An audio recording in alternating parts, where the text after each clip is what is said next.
जय माता दी सभी को। हर हर महादेव। मैं हमेशा आप लोगों को तंत्र मंत्र और जड़ी बूटियों की जानकारी देती रहती हूँ। मुझसे बहुत सारे भक्त उपाय के बारे में पूछते रहते हैं, तो उन उपायों को भी मैं देती रहती हूँ। तो मैं आज माँ काली का एकदम सरल और आसान सा उपाय देने जा रही हूँ। इसको यदि आप करते हैं तो आपके चाहे धन संबंधी समस्या हो या फिर जो भी समस्या हो उसमें काफ़ी फायदा होता है। या मेरे पास में गुलड़ के फूल की माला, यदि आप शनिवार के दिन 108 गुलड़ की फूल की माला जहाँ भी माँ काली का मंदिर हो वहाँ जाइए और क्रीम के मंत्र से अभिमंत्रित कर कर यदि आप माँ को यह माला अर्पण करते और कंटिन्यू ज़्यादा नहीं तो आप 7 शनिवार से यह प्रयोग कीजिए। दूसरा देखिए, मैं हमेशा बोलती हूँ, यदि आप चाहते हैं कि हमारे जीवन में जो परेशानियाँ खत्म हो तो श्रद्धापूर्वक यह कार्य कीजिए। मैं जो भी आप लोगों को चीज़ें बताती हूँ यह सरल और आसान है, यदि आप सही तरीके से करते हैं तो फ़ायदा ज़रूर होता है। और मुझसे कुछ भक्तों ने पूछा था त्राटक के बारे में, तो मैं आप लोगों को त्राटक की भी कुछ जानकारी देने जा रही हूँ। त्राटक क्रिया की ऐसी क्रिया है कि उससे हर कार्य संभव है, लेकिन उसको भी समय देना होता है। ऐसा नहीं है कि आप 7 दिन 21 दिन इतने दिन में ज़रूरी नहीं है, त्राटक को भी समय देना पड़ता है। यदि किसी साधक ने कंटिन्यू 1 साल तक त्राटक क्रिया कर ली तो उसको कुछ भी करने की आवश्यकता नहीं, उसके अंदर स्वतः ही वशीकरण सम्मोहन सारी क्रिया आ जाती है, लेकिन सब अच्छे कार्य के लिए। आप सोचो कि हम त्राटक कर कर भी किसी को वशीकरण सम्मोहन यह चीज़ें करें, और ज़बरदस्त ज़्यादातर लोगों की यही चीज़ें आती हैं। आज के उसमें ज़्यादातर लोग बाग साधना इसलिए करते हैं कि हम साधना के माध्यम से ज़्यादा पैसा कमा पाएँ, लेकिन यह लोगों का सबसे बड़ा भ्रम है। साधना का मार्ग इसलिए नहीं है कि आप इसे पैसा कमाएं, साधना का मार्ग मोक्ष का मार्ग है। लेकिन लोगों के मन में यही है कि हम साधना कर कर सट्टे वगैरह, यहाँ एक सरल सा टोन का दिया है तंत्र में कि आप इनको कर कर, और यदि आपके कर्म अच्छे हैं तो आपकी बहुत सारी चीज़ें इनसे ठीक हो सकती है। तो मैं आप लोगों को त्राटक कैसे करते हैं इसकी जानकारी दे देती हूँ, किस प्रकार करना चाहिए, क्योंकि जो क्रिया मैंने की है मैं उसी विधि से आप लोगों को बता रही हूँ। आप इसको कर कर यदि सही तरीके से करा तो मैं यहाँ बोल सकती हूँ कि 100% आपको त्राटक क्रिया में सफलता जरूर मिलेगी। और त्राटक करने के क्या क्या फायदे हैं, देखिए मैंने त्राटक क्रिया कई बार और अब भी करती हूँ, मैं ऐसा नहीं है। त्राटक करने के बहुत सारे फायदे हैं। यदि आप त्राटक करते हैं तो अपने आप पर कंट्रोल रखते हैं, अपने मन के ऊपर कंट्रोल रखते हैं, आपके अंदर आकर्षण क्रिया स्वतः ही बढ़ जाती है। त्राटक करने वाला व्यक्ति हमेशा आकर्षण का केंद्र होता है। अब मैं नहीं कहूँगी कि आप मेरे ऊपर से सोच लीजिए, लेकिन हाँ, मेरी बहुत सारी ऐसी साधनाएं हैं जिनके कारण आज मैं इस उम्र में भी इस हिसाब की हूँ, लेकिन मैं ज़्यादा खुद का ध्यान भी नहीं रखती हूँ जिस प्रकार से सभी लोग रखते हैं।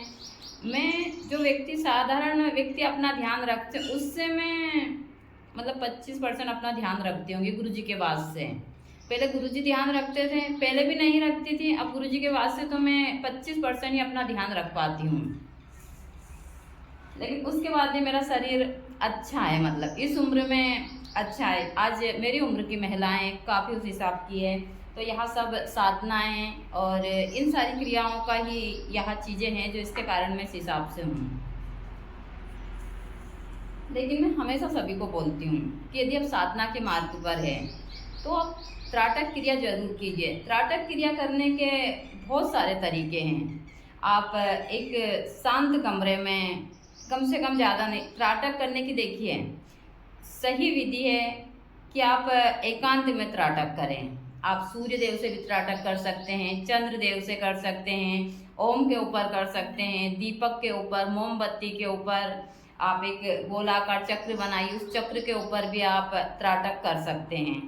उसके ऊपर आपको एकदम सीधा बैठ कर और ध्यान लगाना है। या एकदम से तो यह क्रिया नहीं होती है, धीरे धीरे होती है। एकदम से हम करते हैं तो चक्कर आते हैं, बहुत सारी चीज़ें, आंखों से पानी गिरता है। आप पहली बार में 1 मिनट कीजिए, 1 से भी कम मिनट, फिर धीरे धीरे कर कर बढ़ाइए। यदि आप इस हिसाब से त्राटक करते हैं तो आपकी बहुत सारी चीज़ें स्वतः ही ठीक हो जाती है। त्राटक करने वाले व्यक्ति के अंदर बहुत सारी ऐसी क्रियाएं आ जाती है, वशीकरण क्रिया, सम्मोहन क्रिया, उस व्यक्ति को कुछ भी करने की आवश्यकता नहीं पड़ती है। यदि वो किसी व्यक्ति की तरफ 1 सेकंड के लिए सही तरीके से देख भी ले तो स्वतः ही व्यक्ति उसके कंट्रोल में हो जाता है। जानवर वगैरह सब, आपने बहुत सारी पिक्चरों में देखा होगा कि लोग बाग बताते हैं कि वहाँ देखते हैं तो भेड़िए, कुत्ते, शेर सब उसमें हो जाते हैं। तो यहाँ त्राटक क्रिया की ही एक वो होती है। मैं हमेशा बोलती हूँ कि हम लोगों ने चाहे तंत्र का क्षेत्र हो, जड़ी बूटी का हो, सारे क्षेत्रों में जिस हिसाब से दोनों पति पत्नी ने काम किया है बहुत ज़्यादा है, और हमने अंदर जाकर काम किया। ऐसा नहीं है कि हम किसी किताब से उठाकर दे देते आप लोग, नहीं, हमने जो करा है मैं उन्हीं चीज़ों की आप लोगों को हमेशा जानकारियाँ देती हूँ। कल मैंने एक बिच्छू का वीडियो डाला था, एक महिला, वो यहीं हमारे पास में ही है। आज मैं उनके बारे में जानकारी दूंगी, वो आती है मेरे पास में। तो बहुत सारे लोग बोल भी रहे हैं, बहुत सारे लोग बोल रहे हैं कि माताजी हम सीखना चाहते हैं, तो ऐसा नहीं है। यह सारी इन क्रियाओं का ही फल है। दूसरा, बहुत सारे लोगों को ऐसा लगता है कि हम यहाँ 1 या 2 दिन में साधना के मार्ग पर आगे बढ़े, और बहुत सारे लोग तो कहते हैं कि यह जादू है, जादू हम भी, ये जादू नहीं, तंत्र जादू नहीं है। जादू तो वहाँ है जो लोग कुमकुम बना देते हैं, ये सारी चीज़ें जो करते हैं, मैं उनके बारे में ज़्यादा नहीं बोलती हूँ।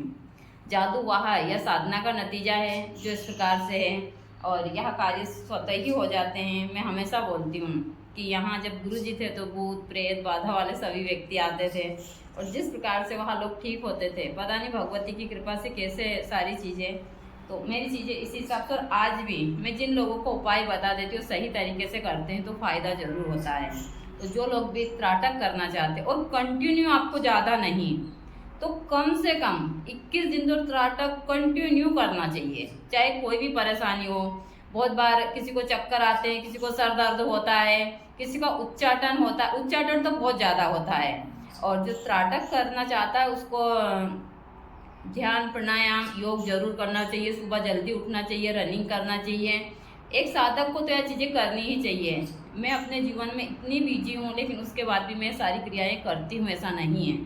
जब भी मुझे समय मिलता है मैं इन चीज़ों में हमेशा काम करती हूँ। और महिला हो या पुरुष हो, सभी को साधना के मार्ग के ऊपर आगे बढ़ना चाहिए। साधना का मार्ग एक ऐसा है कि आपको किसी भी परिस्थिति में हारने नहीं देता, चाहे कुछ भी हो जाए।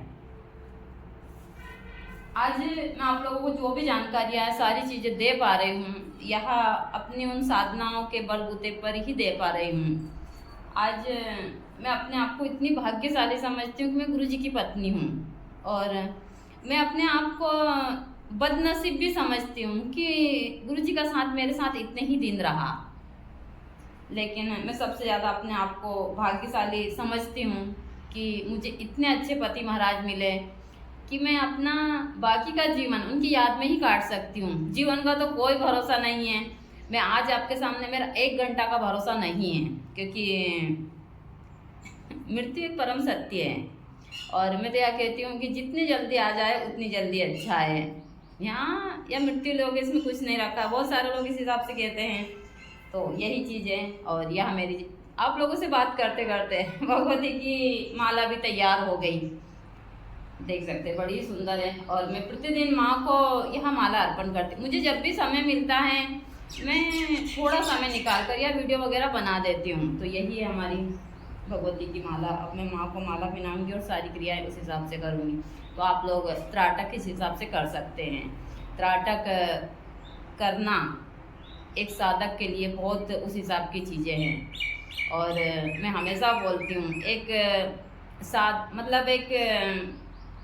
सन्यासी की बजाय जो गृहस्थ आश्रम का साधक है उसका जीवन बहुत कठिन है, बहुत ज़्यादा कठिन है। एक जो सन्यासी होता है सिर्फ उसकी खुद की जिम्मेदारी उस पर होती है, लेकिन एक साधक होता है उसकी पूरे परिवार की, समाज की, हर एक चीज़ की जिम्मेदारी को लेकर चलता है, साधना के मार्ग में चलता है। और जो गृहस्थ का साधक होता है उसके जीवन में डबल ये सारी चीज़ें होती है, परीक्षाएं, सब कुछ पता नहीं ईश्वर। और इसीलिए जो गृहस्थ के साधक है वो ज़्यादा परेशान होते हैं, क्योंकि उनको हर एक चीज़ को लेकर चलना पड़ता है, छोटी छोटी जिम्मेदारियां, सारी चीज़ें। और फिर एक महिला साधक हो यदि गृहस्थ की हो तो उसको तो बहुत ही कठिनाई। लेकिन हाँ, यदि आप सही रास्ते पर चल रहे हैं तो आप कभी भी हार नहीं मान सकते। तो आप लोग इस हिसाब से त्राटक कर सकते हैं। साधना के मार्ग पर जो भी आप आगे बढ़ना चाहते हैं, ऐसा नहीं कि 2-3 दिन में या फिर 11 दिन में आपकी साधना सिद्ध हो जाएगी। एक साधक को कई साल लग सकते हैं साधना के मार्ग पर आगे बढ़ने में। तो लोगों को यही लगता है कि हम साधना के मार्ग पर 11 दिन या 21 दिन की साधना कर ले और हमको सफलता मिल जाए, तो ये आपका सबसे बड़ा भ्रम है। ऐसा नहीं है। यदि इस प्रकार से साधनाएं मिलती और साधनाएं सिद्ध होती तो आज सभी उस हिसाब के साधक होते हैं। साधक के जीवन में बहुत परेशानियां हैं, बहुत ज़्यादा, मतलब इतनी परेशानियां होती है। और एक उस हिसाब का साधक होता है जो सही मार्ग पर चल रहा है, उसके जीवन में तो डबल परेशानियां होती है। एक साधारण व्यक्ति, हम झूठ बोलकर सब कुछ कर सकते हैं, लेकिन जिसको पता है कि झूठ बोलने से कौन सा नुकसान होगा, उस साधक को जीवन में जितनी परेशानियां होती है वह बहुत ज़्यादा है। तो मैं ये चीज़ें हमेशा सभी को बोलती हूँ कि आप लोग यदि साधना के मार्ग पर आगे बढ़ना चाहते हैं तो आप पहले तो आपको सीखने में ही 1-2 साल लग जाते हैं, फिर साधना तो बाद की बात है। आप ऐसा नहीं कि आप किसी गुरु के पास गए, आपने दीक्षा ली और आप साधना के मार्ग पर आगे बढ़ गए। और मैं हमेशा बोलती हूँ कि जो साधना की उम्र होती है, ऐसे तो भाई 10 साल से तो आप 40 साल के अंदर कर सकते हैं, लेकिन मान लो आपकी उम्र थोड़ी ज़्यादा हो गई तो आप 25 से तो 40 साल का अंदर ही अंदर साधना कर सकते हैं, 40-50 तक भी। और भी उसके बाद आप सोचते हैं तो यहाँ आज के उसमें, क्योंकि आपकी पहले ही इतनी सारी बीमारियाँ, इतने सारे आपको घेर कर रखी और आप सोचते हैं हम साधना कर लें। तो मेरी बातें सभी को, कुछ लोगों को अच्छी नहीं लगती, कुछ को लगती है, तो मैं इसी हिसाब से आप लोगों को बताती रहती हूँ। तो आप लोग त्राटक वगैरह कर जो भी करना चाहते हो घर बैठे आराम से कर सकते, ऐसा कुछ नहीं है। जय माता।